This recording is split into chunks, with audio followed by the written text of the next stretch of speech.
आप देख रहे हैं आजाद बोल इंडिया का हेडलाइंस शो। आज है 12 नवंबर 2025। मैं हूं आदिल खान आजाद।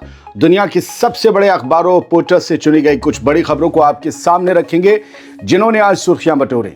इस शो में आज आप देखेंगे इसराइल के स्ट्रेटेजिक अफेयर्स मिनिस्टर रॉन डर्मन ने दिया इस्तीफा। 7 अक्टूबर को माना नेतन्याहू हुकूमत की नाकामी। वेस्ट बैंक पर इसराइली कब्जे की कोई भी कोशिश होगी लाल लकीर। फ्रांसीसी सदर एमनुअल मैक्रों की वार्निंग। सीरिया के सदर अहमद अल-शरा का ऐलान, इसराइल के साथ मुआहिदा तभी होगा जब वो सीरिया की सरहद से वापस लौटे। ईरान का मीडिया वार, इब्रानी जबान में बनी डॉक्यूमेंट्री ने इसराइल में मचा दी हलचल। रूस का धावा, जापोरिया में यूक्रेनी फौज पीछे हटी, कई गांव हाथ से गए। हज 2026 के लिए ईरान और सऊदी अरब के बीच डील, रिश्तों में आई नई गर्मी, हाजियों को बड़ी राहत। और ताइवान में तूफान फंग वोंग का कहर, हजारों लोगों को महफूज जगह पर किया गया शिफ्ट। शुरुआत करते हैं इस शो की। इसराइल से एक बड़ी खबर आई है। इसराइल के स्ट्रेटेजिक अफेयर्स मिनिस्टर रॉन डर्मन ने इस्तीफा दे दिया है। उसने 7 अक्टूबर 2023 के इंसिडेंट पर इसराइली हुकूमत की नाकामी तस्लीम की है। कहा है कि ये उनकी नाकामी थी जिससे हमला हुआ, नेतन्याहू की नाकामी। अमेरिका में पैदा हुए रॉन डर्मन को नेतन्याहू का करीबी एडवाइजर समझा जाता है, लेकिन ये इस्तीफा और नाकामी वाली बात नेतन्याहू के लिए गले की हड्डी बन गई। पिछले 2 वर्षों से इसराइल के अहम डिप्लोमेटिक अफेयर्स संभाल रहा था ये डर्मन, जिनमें अमेरिका के साथ ताल्लुकात, गजा जंग के दौरान कैदियों के एक्सचेंज के लिए बातचीत और अरब ममालिक के साथ ताल्लुकात शामिल हैं। याद रखिएगा, ये वही सबसे बड़ा नाम है जिसने कई बार सीज फायर ये करवाया है गजा और इसराइल के बीच। रॉन डर्मन का इस्तीफा इस बात की निशानदेही करता है कि इसराइली हुकूमत के अंदर भी अब 7 अक्टूबर के हमले को एक बड़ी नाकामी के तौर पर देखा जा रहा है। फलस्तीन के हक में फ्रांस खुलकर मैदान में आ गया है और इसराइल को रेड लाइन की वार्निंग दे डाली है। पेरिस से एक बड़ा बयान आया है। फ्रांस के सदर एमनुअल मैक्रों ने साफ साफ अल्फाज में कहा है कि अगर इसराइल ने वेस्ट बैंक के किसी भी हिस्से पर कब्जे या उसे इसराइल में मिलाने की कोशिश की तो ये यूरोप के लिए एक रेड लाइन, एक लाल लकीर होगा। एमनुअल मैक्रों ने वार्निंग दी कि अगर इसराइल ने यह कदम उठाया तो यूरोपीय ममालिक सख्त डिप्लोमेटिक रिएक्शन देंगे। यानी हो सकता है कि बिजनेस वगैरह इन सब से भी हाथ धो बैठे नेतन्याहू और इसराइल। ये बयान उस वक्त आया है जब फ़लस्तीनी सदर महमूद अब्बास इस वक्त पेरिस के दौरे पर हैं। उनका ये दौरा ऐसे हालात में हो रहा है जब हमास और इसराइल के दरमियान जंगबंदी को 1 महीना पूरा हो चुका है, मगर सीज फायर अब भी बेहद नाजुक हालत में है। मैक्रों ने अपने बयान में कहा कि फ्रांस फ़लस्तीन की आज़ादी और 2 कौमी हल यानी 2 स्टेट सॉल्यूशन के साथ खड़ा है। उन्होंने कहा कि कब्जे और बस्तियां बसाने की सियासत से अमन नहीं आएगा, बल्कि नफरत और जंग और ज़्यादा बढ़ेगी। सियासी हलकों का कहना है कि फ्रांस का ये खुला बयान इसराइल में बढ़ते दबाव और यूरोप के बदलते मिजाज की निशानी है। अब नज़र इस बात पर है कि क्या बाकी यूरोपीय ममालिक भी इस तरह की सख्त पोजीशन लेते हैं या नहीं। सीरिया और इसराइल सुलह से अब भी कोसों दूर हैं। अल-शरा कह रहे हैं कि पहले इसराइल पुरानी सरहदों पर लौटे, फिर बातचीत करेंगे।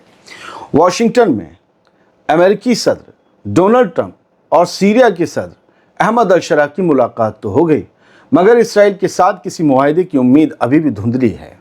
अल-शरा ने साफ कहा है कि किसी भी समझौते से पहले इसराइल को 8 दिसंबर से पहले की सरहदों पर लौटना होगा।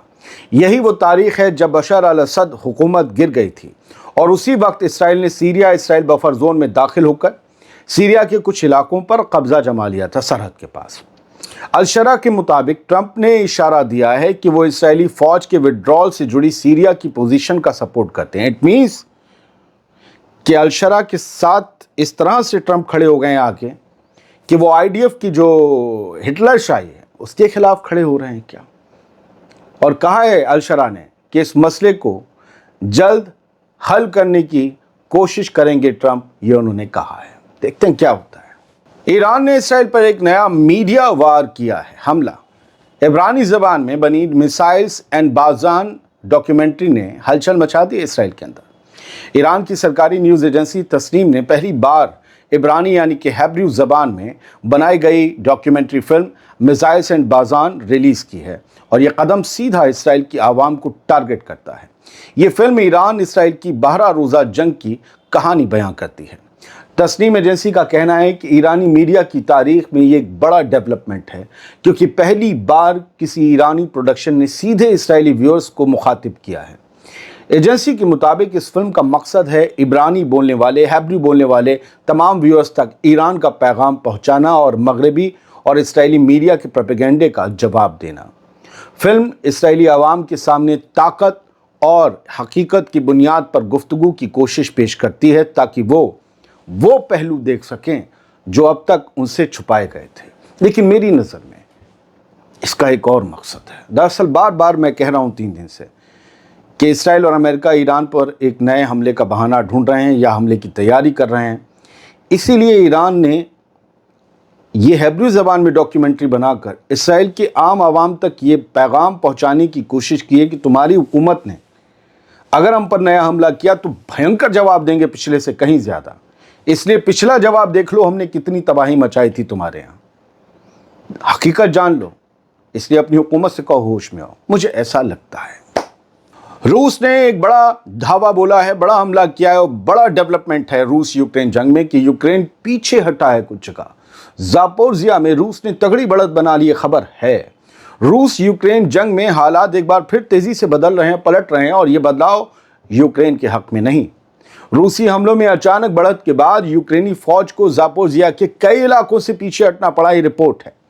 यूक्रेन के आर्मी चीफ ओलेक्जेंडर सर्स्की ने तस्दीक की है कि जनूबी ज़ापोरिज़िया में हालात जो हैं बेहद संगीन ख़राब हैं। उनके मुताबिक शदीद लड़ाई के बाद फ़ौज को 5 गांव खाली करने पड़े क्योंकि रूसी फ़ौज ने ज़बरदस्त हमला किया और वो तेज़ी से आगे बढ़ी। खबर है कि इस पर रूसी फ़ौज ने इन 5 गांवों पर अपना कंट्रोल कर लिया है। रूस का दावा है कि उसकी फ़ौजें मशरकी यूक्रेन के पोक्रोवस्क और केपियांस्क शहरों तक पहुंच गई हैं। रशियन मीडिया ने पोक्रोवस्क को डोनेट्स्क का दरवाज़ा करार दिया है, यानी वो मुकाम जो पूरे इलाके की जंग का रुख तय कर सकता है। यूक्रेनी फ़ौज का कहना है कि रूस ने 2000 से ज़्यादा गोले उन इलाकों पर बरसाए जिससे सारे कैंप और डिफेंस मोर्चे तबाह हो गए।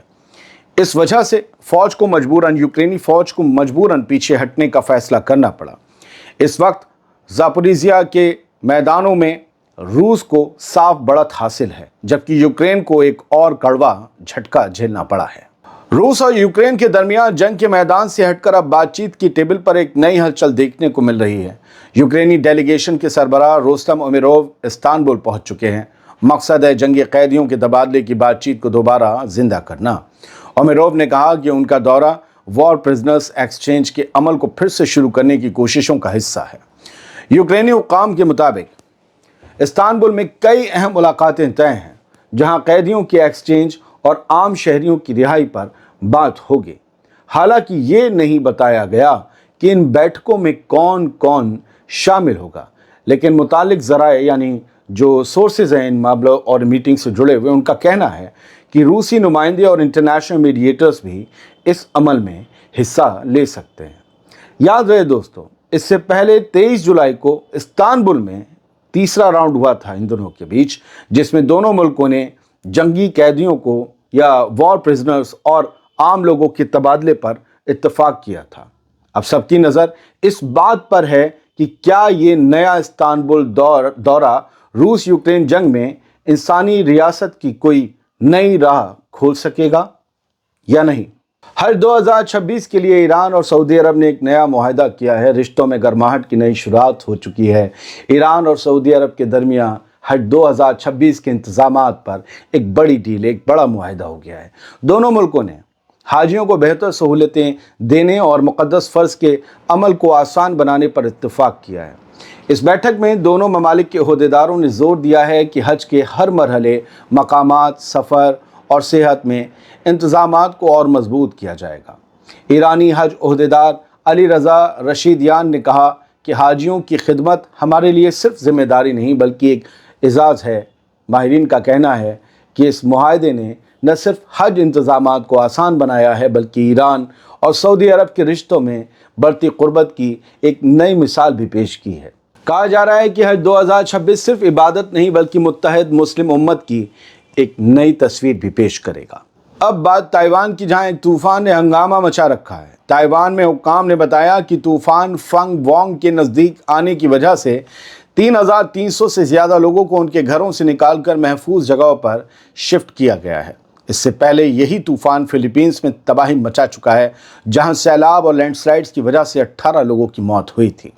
मौसम महकमे का कहना है कि तूफान अब ताइवान की जानिब बढ़ते हुए कुछ कमज़ोर पड़ा है, लेकिन तेज़ हवाओं और मूसलाधार बारिश का खतरा अब भी बरकरार है। इंतज़ामिया ने समंदर किनारे के इलाकों में अलर्ट जारी कर दिया है और लोगों को बेहद एहतियात बरतने की हिदायत दी गई है। ब्राज़ील में यूएन क्लाइमेट समिट में हंगामा हो गया, बड़ा हंगामा। ब्राज़ील के अमेज़न शहर बेलम में चल रही यूएन क्लाइमेट समिट COP30 में उस वक्त हंगामा मच गया जब दर्जनों मकामी यानी इंडिजिनस लोग ज़बरदस्ती इजलास के हॉल में दाखिल होने की कोशिश करने लगे। इन लोगों का साफ मुतालबा था, साफ कहना था कि हुकूमतें और दुनिया अब बस बातों से नहीं बल्कि असली कदमों से क्लाइमेट चेंज और जंगलों की तबाही रोकें। इंडिजिनस बरादरियों का कहना है कि अगर ज़मीन और जंगलात ख़त्म हो गए तो दौलत और तरक्की किसी काम की नहीं रहेगी। ये वाक़या उस वक्त पेश आया जब दुनिया भर से आए मुल्कों के नुमाइंदे इस समिट में माहौलियाती तब्दीली और कार्बन एमिशन पर बातचीत कर रहे थे। ये थी कुछ बड़ी हेडलाइंस जो मैंने आपके सामने साफ गोई और फैक्ट के साथ रख दी। उम्मीद करता हूँ कोशिश आपको पसंद आई होगी। सलामत रहिए, खुश रहिए।